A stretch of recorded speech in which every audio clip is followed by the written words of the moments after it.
So we're continuing in Unit 3.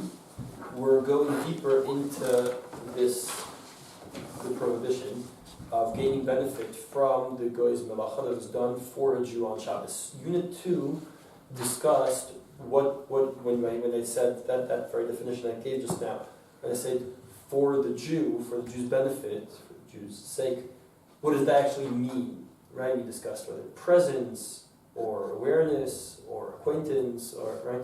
We played around with those definitions, trying to understand how does that work. Now we're going to go on to a different point, which is when I say benefit, what do I actually mean by benefit? Benefit from the Melacha. So the Mishnah we learned last time, I have it on page 3 in the English pages. This is the example the Mishnah brings, one of the 3 examples, is that the Goy draws water from the well. The Goy draws water for his cattle from the well. Why not for himself? Why for his cattle? Alright, so one simple option, well, why is the Mishnah referring to the Goy and the Jew's cattle? Why not? Presumably the people drink too, right? Okay, so you can say that usually you'll draw water for yourself before Shabbos, you don't need it on Shabbos. Possibly. I suppose the cattle that presumably drink a lot more, right? Another possibility is that if the Goy takes a bucket that will draw 10 liters of water with this bucket, how much is the Goy going to drink? So he'll drink half and he'll leave over the other half anyway, and then maybe I can use the rest because he didn't go out of his way to create the rest, as opposed to if I have camels that need to drink, so one bucket isn't going to cut anything, basically, right? Even if it's not camels, if I have cattle, so they're going to have to drink a lot more than that, so they're going to have to go out of his way to draw several times. Right. Rabbeinu Tam had a different idea. Rabbeinu Tam said like this: the water's in the well, so we have people and we have cattle who need to drink out of the water from the well. Now, can the Jew drink water out of the well on Shabbos? Is there a way for him to achieve that end?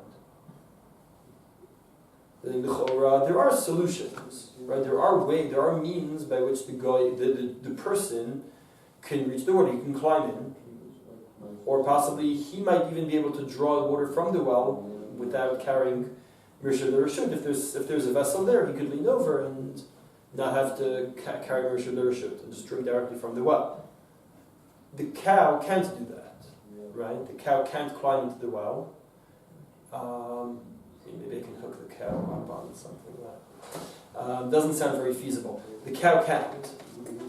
So Rabbeinu Tam says, we have this liter of water. Was this liter of water accessible to me before Shabbos, or on Shabbos, before the Goy did the Melacha? So the answer is, well, to me, it is accessible to me. It's not accessible to my cattle. That's on, right? Yep, so. It's accessible to me, not accessible to my cattle. Right? So Rabbeinu Tam learns what the Mishnah is hinting is the following. Any benefit, any gain that I can gain without the Goy's help, I'm allowed to gain more conveniently with the Goy's help. Anything that any benefit I couldn't gain without the Goy's help, I'm not allowed to gain benefit from. So let's see that briefly in the Tosfot here.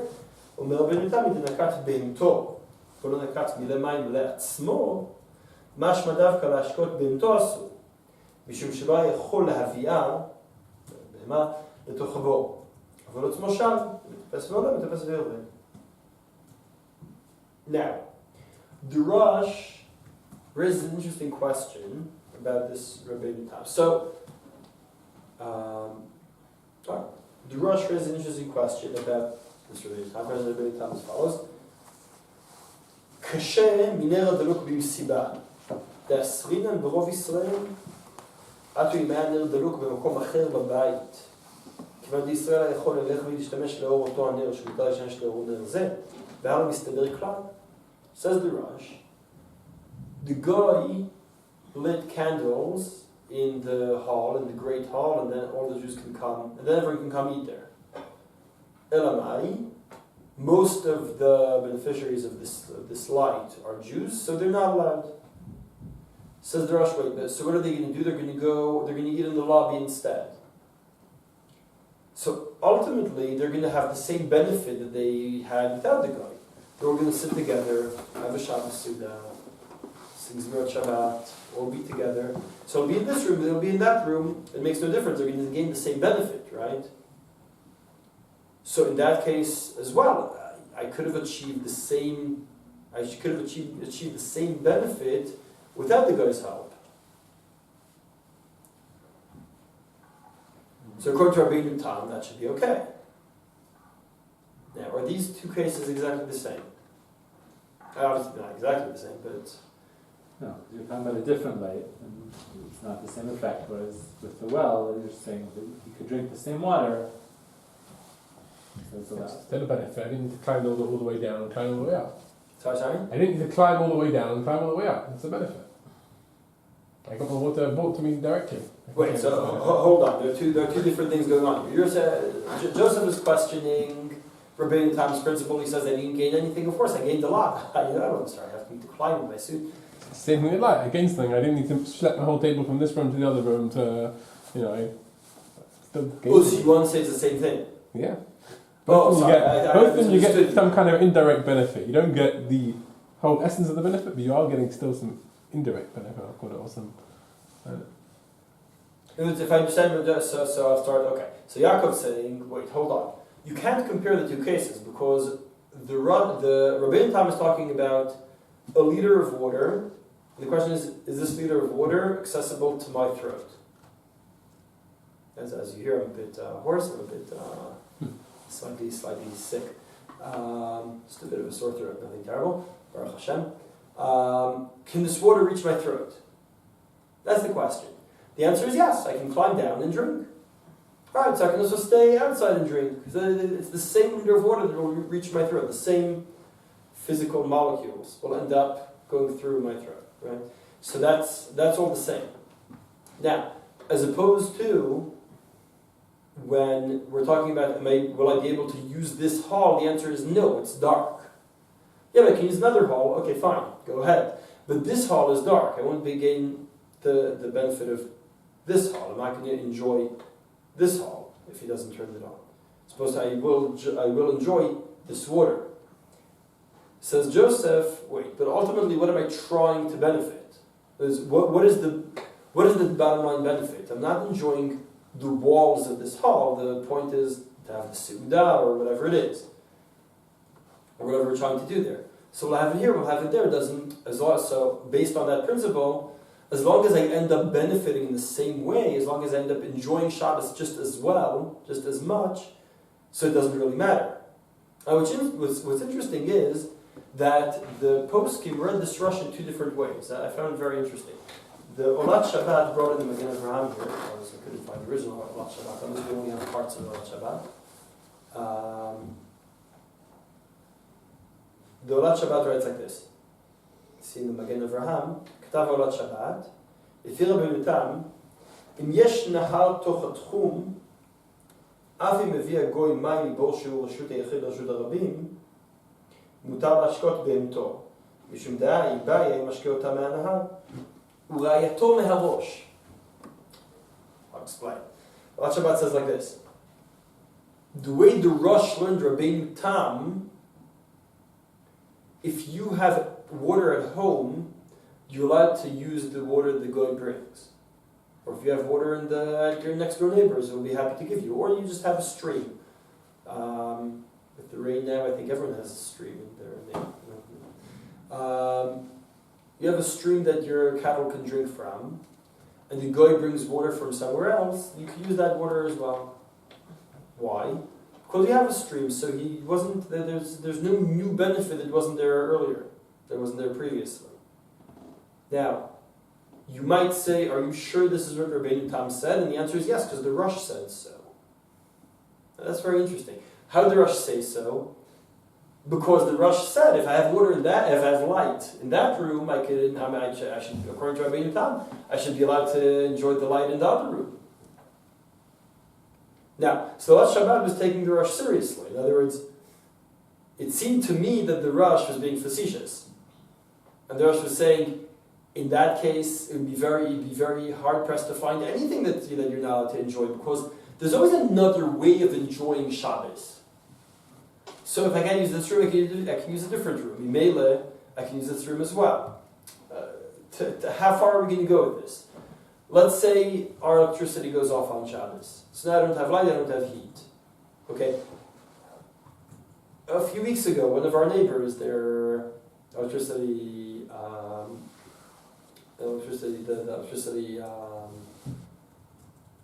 the fuse blew and the electricity went off on Shabbos. And he asked me if he's allowed to tell the guy to turn it on. And I said, well, what do you need it for? He didn't really have small children. It wasn't so cold. It was toward the end of the night when it happened. He asked me after the early meeting on Shabbos at 8:30. Just what do you actually need it for? So he said, well, the only thing we really need it for is Seudat Shabbat. So I said, no problem, take your food, bring it to us. We'll have Seudat Shabbat together by us. That's what we did.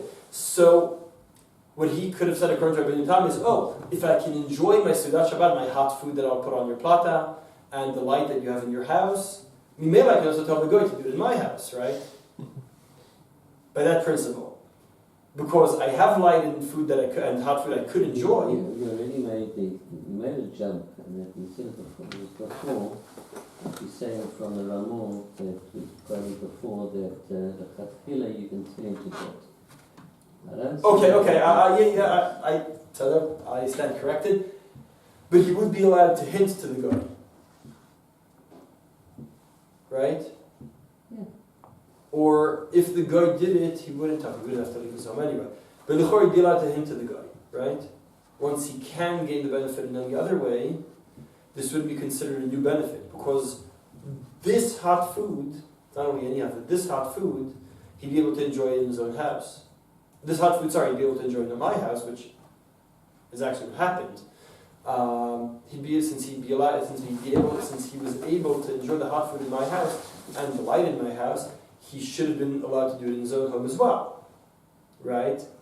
So I understood that the Rosh is being facetious and saying, well, so there's no end. You could enjoy anything the guy does on Shabbos, because as long as you have a nice neighbor who'd be happy to give you that benefit, so you could do the same thing in your house as well. The Olat Shabbat didn't read the Rosh like that. The Olat Shabbat said the Rosh is explaining how far Rabbeinu Tam would go. The Olat Shabbat wasn't saying the Rosh is being facetious. He's saying, if you're like Rabbeinu Tam, so we'll also accept the Rosh's kula over in Rabbeinu Tam. Yeah, the way I was reading it, it's not the Rosh's kula in Rabbeinu Tam. The Rosh was saying Rabbeinu Tam's kula can't exist because if you start there, it'll never end. Right? That's what the Magen Avraham says. Magen Avraham says, Li nired zeh lekula al masu. I'm skipping to the last paragraph on page 3. Li nired zeh lekula al masu. דעת גוי שהביא פירות מחוץ לתחום ויש לישראל פירות כיוצא בהם יהיה מותר לאוכלן. ראייתו מהראש אינה כלום, דעשייה מראש ולהלו מסתבר כלל. In other words, when the Rosh wrote at the end, והלו מסתבר כלל. When the Rosh writes at the end of the paragraph, והלו מסתבר, what does he mean? Does he mean, as far as he's concerned, he gave the ad absurdum refute of Rabbeinu Tam? He's saying, once you say that, so I don't know where you'll draw the line. But obviously, the Rabbeinu Tam himself didn't intend on giving such a big kula. Or does he mean, look, Rabbeinu Tam gave a really tremendous kula once you said, and it just doesn't make sense. The Olat Shabbat seemed to read the Rosh seriously, right? And say the Rosh really means that according to Rabbeinu Tam, you can go that far. If in situations in which you will samech on Rabbeinu Tam, so as long as you have any way of benefiting, similarly, in any way, so only if you're in a cave, in the middle of nowhere, and you have the only electricity in town, and you have the only, right?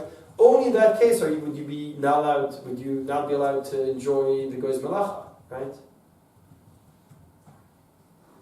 So Olat Shabbat says, yeah, pretty much, right? And Magen Avraham says, no, that's not at all what they meant. Magen Avraham, the Rosh meant that according to Rabbeinu Tam's logic, we'd go that far. But obviously it's not what Rabbeinu Tam meant. Rabbeinu Tam meant, if I could gain that benefit from this same fruit, from this same thing, then I'm allowed to enjoy it. So for example, the example that Magen Avraham brings, the guy brought fruit from outside the Tchum. We saw that Gemara last week, right? In the Rambam, Rashi, right? The guy brought perot from a different city. I'm allowed to use these perot. He says, wow, he brought strawberries from the next town. Now, I have a neighbor with strawberries, and if I knock on his door and ask him for strawberries, so he'd say, okay, it's a bit strange, but sure, right? In that case, I should be allowed to use the good strawberries as well, right? No, of course not. That's the Magen Avraham's point is, of course not. The difference is what Yaakov said. In other words, if I was able to enjoy these strawberries, then you're right. But if I wasn't able to enjoy these strawberries, so no. If I was able to drink this water in the permissible way, then I'm also allowed to do it in a more convenient way. But to say there's light somewhere else, so I'm allowed to enjoy this light, that obviously the Rosh didn't mean that seriously. That's the Magen Avraham's refutation of the Shabbat. What I find more astonishing is that the Shabbat he took the Rosh seriously. That's pretty astonishing. You have to It's still in your approach, the heating up food on Shabbat. So sorry? It's your case of someone heating up food. Yeah. It's the same food, so it should be looked at. So that's a good question. So the food question, the heating the food is a good question. I was debating whether the convenience of using his own plata really makes a difference or not. I'm not sure. Here I think you are right, because in the end, he could have eaten his own hot schnitzels and potatoes at home as well. Right? By putting it on the neighbor's plata. So if he puts it on his own plata, again, the question is that is different, right? That is different from, right? If you have three situations. We have Rabbeinu Tam's case, in which I say, this water is in the well, how is it going to reach my throat?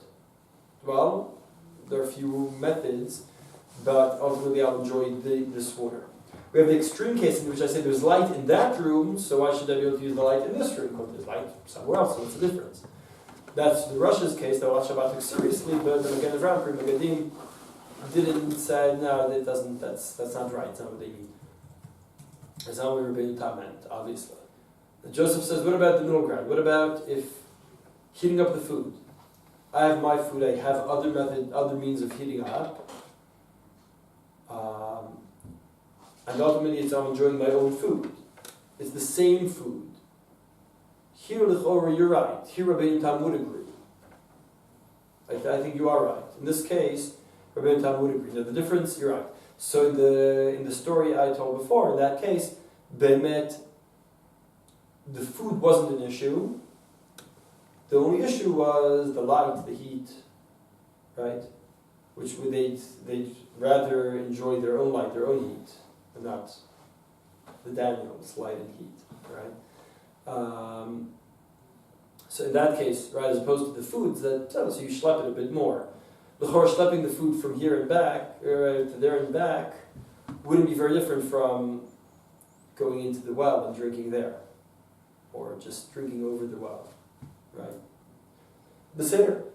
So the Pri Megadim writes this distinction more clearly over here, and the Halacha, the Shulchan Aruch doesn't mention. The Shulchan Aruch doesn't make that distinction. Adrabah, the Shulchan Aruch at the bottom of page 4 writes, "Imilet letzor bemat Yisrael asu b'chol mei tashmish, afilu Yisrael achel," which seems to indicate asu b'chol minei tashmish, right? In other words, if the guy drew the water for my cattle, no one is allowed to use it in any way. In other words, not even in ways that could have been accessible otherwise. Right? That's why the Shulchan is making a point of saying, Kol minei tashmish. Right? You can't drink it, even though you could have you could have climbed down to the well and drank there, but you didn't. So he's not holding the Rabbeinu Tam. So Shulchan Aruch is explicitly negating Rabbeinu Tam, right? The Rama writes Yesh Mekilim ואומרים שאף אם הובא דרך רשות הרבים לצורך ישראל מותר לאדם לשתות מהם, הואיל ואפשר ללך שם לשתות, right? This is Rabbeinu Tam. I could have gone into the well, I could have gone wherever it was and used it there, and therefore I should be allowed to use it here. That's Yesh Mekilim. V'yesh Metirim af lechatchila. Here's what Danny pointed out, the mistake I made earlier, that I'm allowed to request the Melacha from the Goy. Rabbeinu Tam is talking about where the Goy drew the water for me, but I didn't request it from him. I'm allowed to request it from him. The Ramah writes at the end here, there are those who say that I'm allowed to request it. Who are those? Who holds that I'm allowed to request it from him? Well, you can read the... What? The Kolbo. Brilliant. How do you figure that out? So, exactly, why does the Kolbo say this, and how could the Kolbo be even more makel than Rabbeinu Tam? We'll have to see next week.